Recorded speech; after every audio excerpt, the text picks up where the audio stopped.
Indo Greek ruler ఎవరు? Demetrious తర్వాత ruler మినాండర్. Demetrious తర్వాత రూలర్ ఎవరన్నా?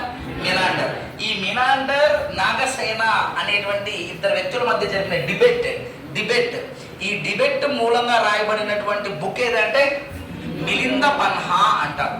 మిలింద పన్హా. ఓకేనా? క్లియర్, అర్థమైందా?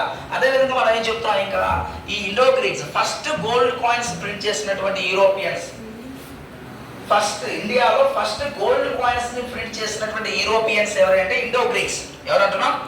ఇండో గ్రీక్స్ అని చెప్తున్నాం. లేదా చూడండి, ఇండియాలోకి ఎంటర్ అయిన ఫస్ట్ అంటే ఏ తర్వాత? ఆఫ్టర్ మౌరియనేజ్ తర్వాత, ఆఫ్టర్ మౌరియనేజ్ అంటే మౌర్యుల తరువాత, ఆఫ్టర్ మౌరియనేజ్ తరువాత ఇండియాలోకి ఎంటర్ అయిన ఫస్ట్ యూరోపియన్స్ కూడా వీళ్ళే. నేను ఫస్ట్ యూరోపియన్స్ అనట్లే, గుర్తుపెట్టుకోండి. ఫస్ట్ యూరోపియన్స్ అవట్లే, ఇప్పటి నుంచి ఏన్షియంట్ నుంచి కూడా చాలా మంది యూరోపియన్స్ ఇండియాకి వచ్చారు. ఆ తర్వాత సంగతి నేను అది చెప్పట్లే. ఆఫ్టర్ మౌరియనేజ్, మౌర్యుల తరువాత, ఎవరి తర్వాత అండి?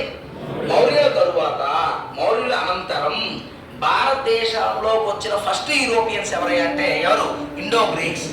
గోల్డ్ కాయిన్స్ ప్రింట్ చేసిన, ఇండియాలో గోల్డ్ కాయిన్స్ ప్రింట్ చేసిన ఫస్ట్ యూరోపియన్స్ ఇండో గ్రీక్స్. ఓకేనా? నెక్స్ట్ చూడండి, మిలింద పన్హాలో డిబేట్ ఏ యొక్క రిలీజియన్ గురించి ఉంది? బుద్ధిజం. దేని గురించి నాన్న? బుద్ధిజం. ఈ బుద్ధిజం గురించి డిబేటే మనకు మిలింద పన్హా. మిలింద అంటే మినాండర్. మిలింద అంటే అర్థం ఎవరు? మినాండర్. ఈ మినాండర్ తో జరిగిన చర్చే మిలింద పన్హా. ఎవరికి? నాగసేన. క్లియరా? తర్వాత చూడండి, ఇండో గ్రీక్ తర్వాత మనం ప్రధానంగా చెప్పుకోదగినటువంటి వ్యక్తుల్లో మనం చూసినట్లయితే, చూడండి, కళింగ రాజ్యం. కళింగ ఏ ప్రాంతం అని చెప్తున్నాం అండి? Kalinga. The state of Kalinga అని చెప్పేసారు. The state of Kalinga. ఈ కళింగ కింగ్డమ్ గురించి మాట్లాడతాం మనం. ఈ కళింగ కింగ్డమ్ లో కారవేలుడు అనేటువంటి రాజు ఉన్నాడు. The king of Kharavela. ఎవరన్నా? కారవేలుడు అనే రాజు ఉన్నాడు. ఏ ప్రాంతాన్ని రూలర్ అయినా?